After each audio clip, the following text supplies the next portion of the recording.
All right, I'm going to go ahead and get us started. For those of you who don't know me, I think both of our attendees today know me, but my name is Lindsay Evans. I am our communications and outreach specialist at Disability Rights Ohio. Today is our normal weekly webinar with an added topic relating to social media. So we will have kind of a beginning where Jordan gives a budget update. I will do a short presentation. Alicia will do her update presenting. If you don't mind to help me monitor the Q&A, then that would be super helpful. So I'm going to move into my portion of the presentation that's regarding social media. However, I don't want you guys to think that this is super formal. This is just my way to keep my thoughts together while I'm presenting. So if you'd like this presentation after, I can share it with you. But this is by no means meant to intimidate you or make you feel like this is some formal thing and that you can't interrupt me if you have questions. So I think just a thumbs up if everybody can see my screen. I think we're good. Okay, awesome.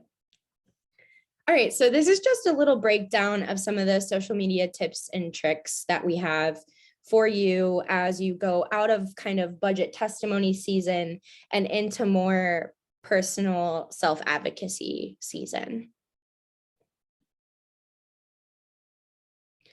Just a very quick agenda. I'm going to talk through how to connect in the policy world on social media. I'm going to chat through how to connect with advocacy orgs. I'm going to talk about our vocal video platform, which you can help us with and get involved with. I'm going to talk a little bit of social media accessibility and then take any questions.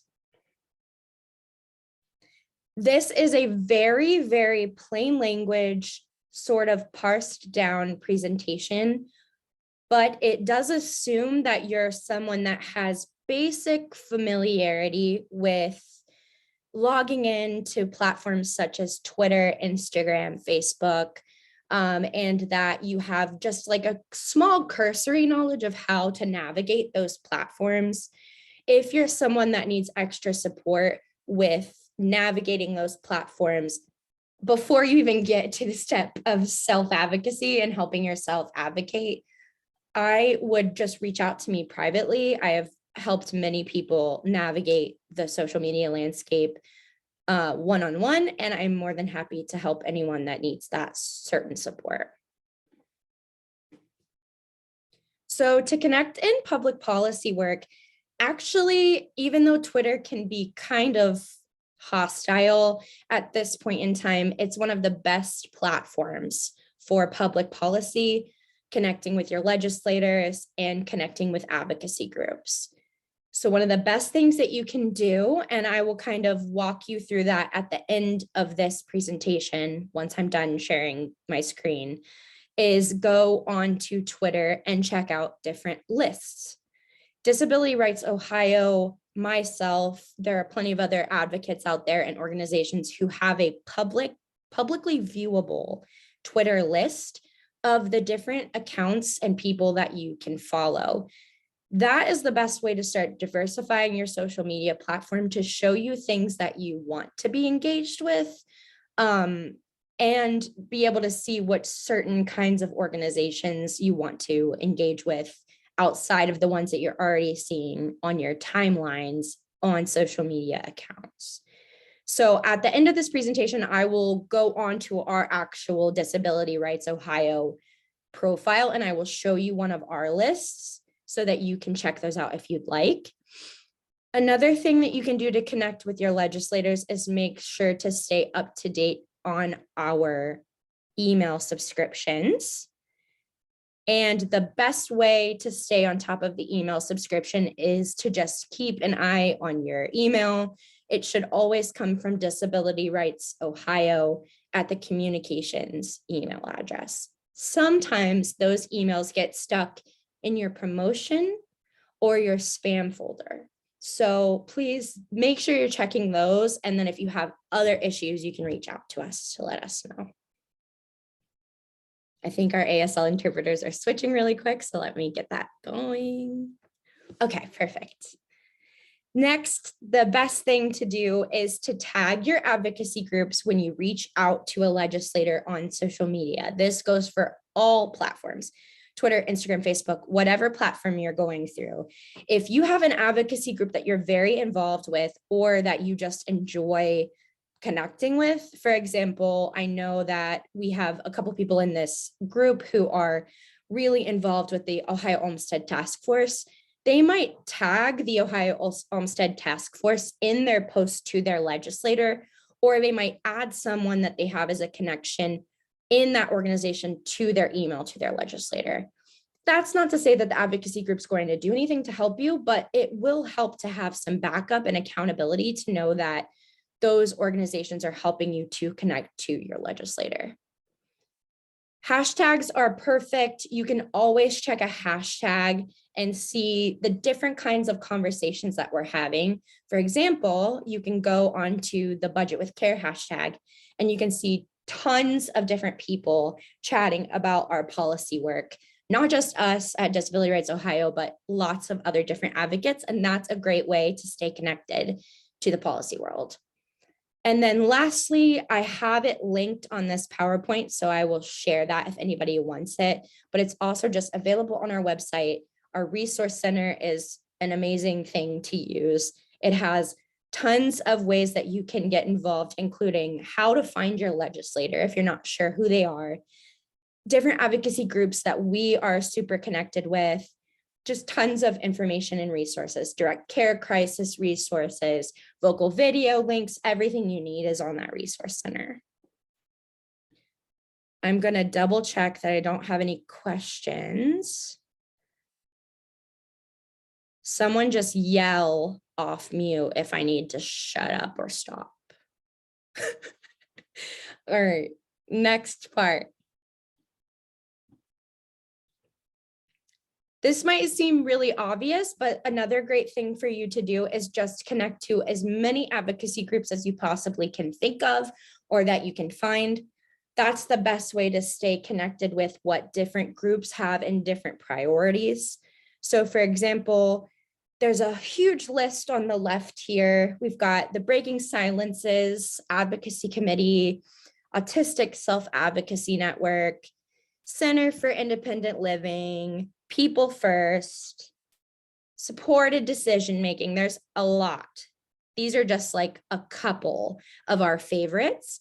I know that most people in this call already know about all of these different organizations, but I do want to just highlight that the best way to stay involved with what different kinds of organizations are doing is to just follow them on all social media platforms.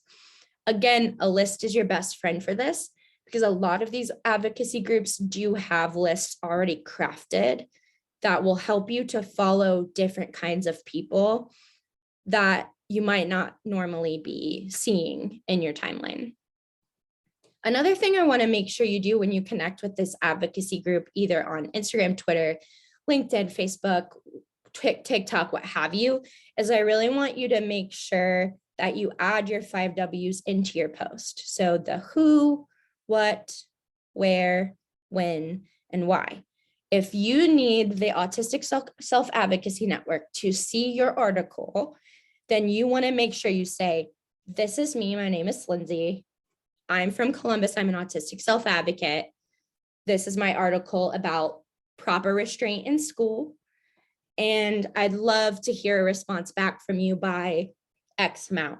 So a lot of the times these public relations professionals or social media managers are swarmed with tons and tons of public comments and public posts. So the best thing you can do to stand out is to really give them the nitty-gritty details, the exact information that you want them to know.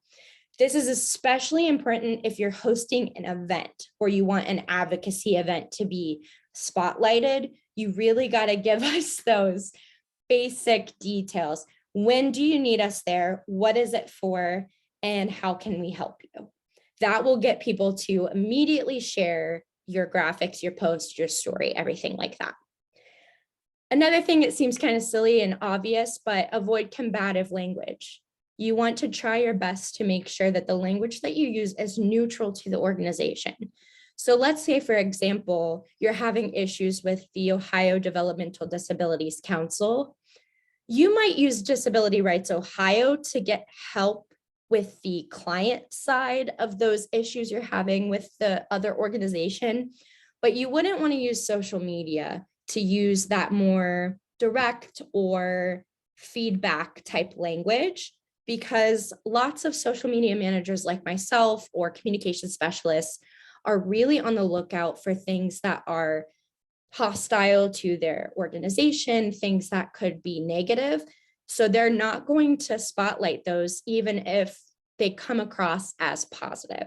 Now, I, being someone that works directly with advocates all the time, I know the difference between like actual constructive feedback and combative language on a post or a public comment.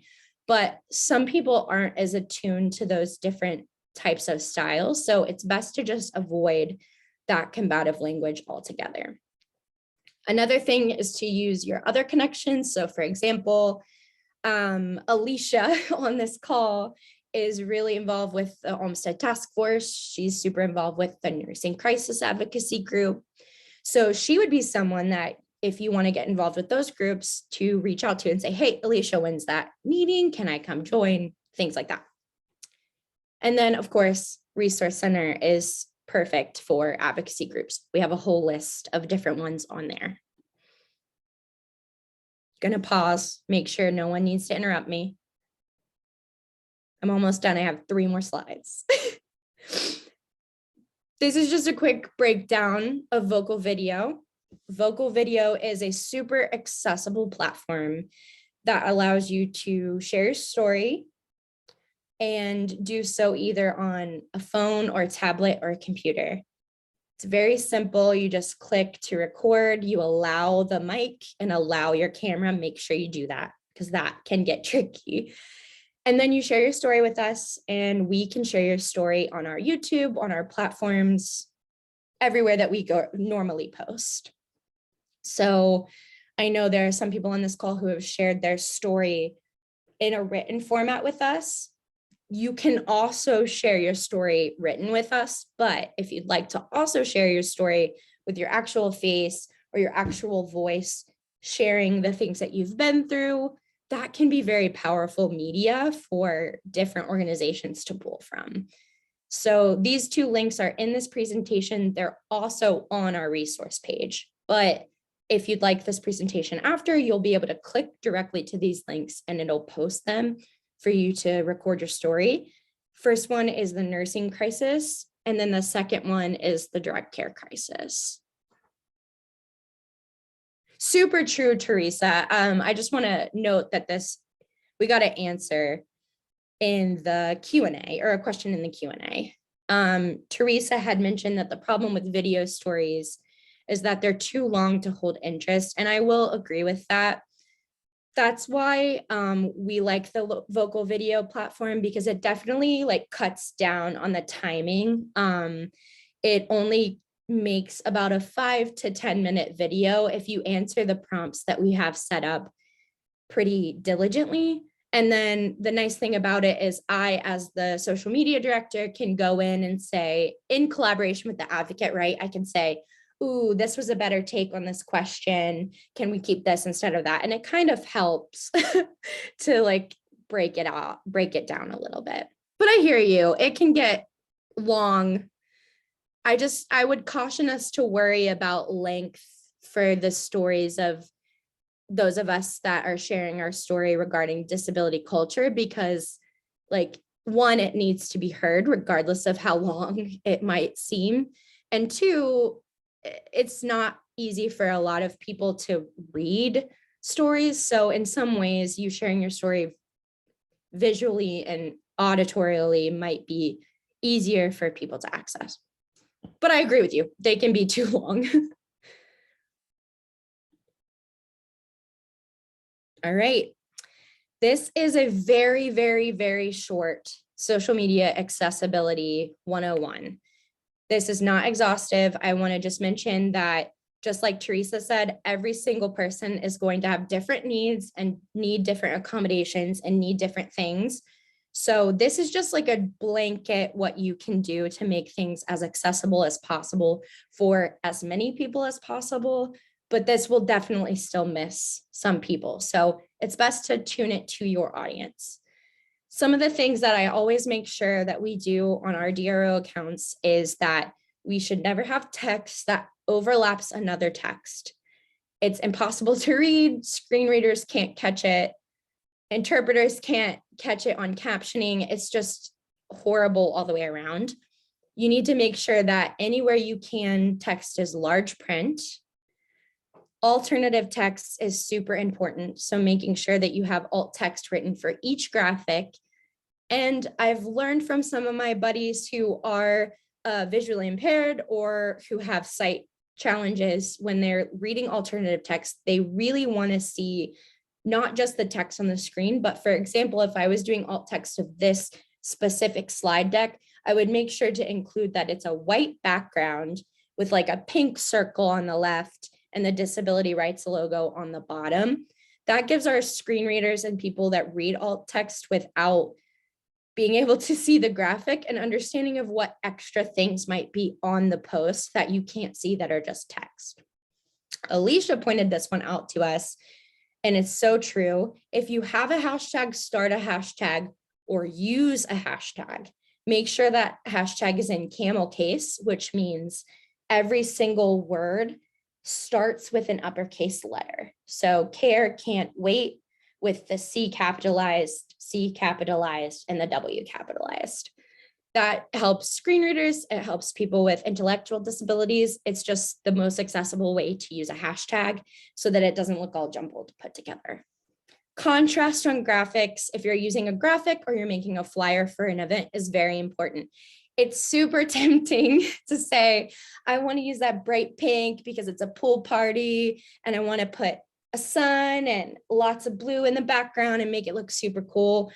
But that's so overwhelming if you have a disability where you can't see colors correctly, if you're low vision, if you're blind, it's very hard to parse out what you're trying to look at. So a very light colored background with dark text, a very dark colored background with light text are always going to be best case options.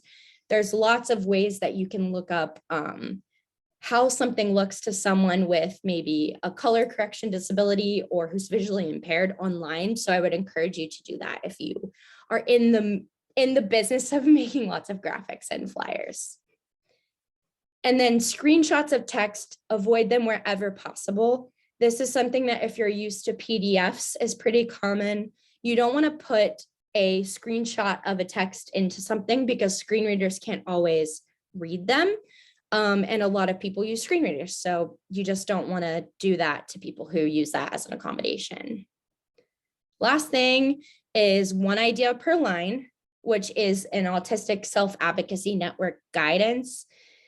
I've attached the entire document here. If you really are nerdy like me and you want to like get into the weeds of what this means, but it's basically just the idea of if you can say it in one line, just say it in only one line. So for example, I could maybe read this third bullet point as, it is very important for you to write alternative text when you have it's just too much. It's too many words.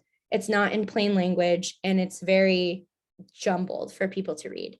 So instead, just saying alternative text is written for each graphic. That tells the reader exactly what they need to do, exactly what they need to know, and it's a lot more accessible, especially with screen readers who, when they go to a new line, sometimes have a hard time listening to what was attached to the line before it, if that makes sense. And our ASL interpreter is killing this. I'm going so fast. All right, that's really it. I do want to ask if anyone has questions for me, but I'm going to stop share for just a moment. And I want to show you all the list thing that I was talking about But first, before I show you the list thing, I want to make sure that we don't have any questions.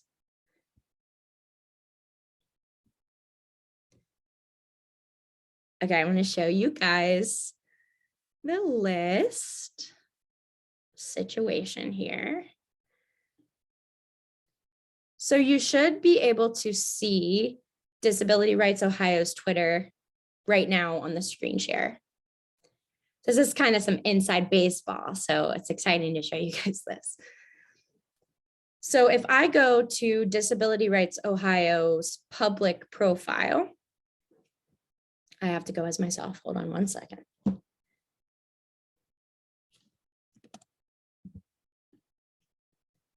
At the top, almost every Twitter profile has these 3 dots at the top where you can click more. And then you're going to want to scroll down to where it says view lists. Now, Disability Rights Ohio has some private lists that are helpful to use, but one of our public lists that might really help you, especially if you're looking to advocate on Twitter, is our steering committee list, which pops up every single person that's in our steering committee, like the Legal Aid Society, we've got the Children's Defense Fund, et cetera, et cetera. So a list is really just a big group of different advocates or different people who can connect you to other different groups of different people. And I can just click here and follow every single person on that list. So this is a very, very useful tool for when you want to attach yourself or find more advocacy groups to diversify your social media. So another example of this is a private list. Here's my Twitter account. Very easy to do this and go to my public lists, which are all things that everybody can follow. We've got disability activists, multiple different kinds of lists of disability activists, disability rights orgs. This one says Disability Voices, really big. And there were a couple people I wanted to follow in there. And then Voices and Advocates. So you can literally search for lists that are public on any social media platform, but Twitter is the best one to be able to just follow people immediately. So I wanted to show you guys that because it's one of the best ways to get involved especially on Twitter, which is where honestly, is where most of the policy work with legislators and advocacy groups is happening.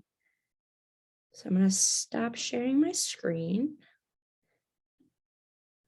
I think I've talked long enough. And I want to see if anybody has questions for me or just comments. I think the comment about things being too long was a really insightful comment. Things like that can happen. So I'm curious what you guys have to say or if you have any questions. And if not, that's okay. That means hopefully I did a good job.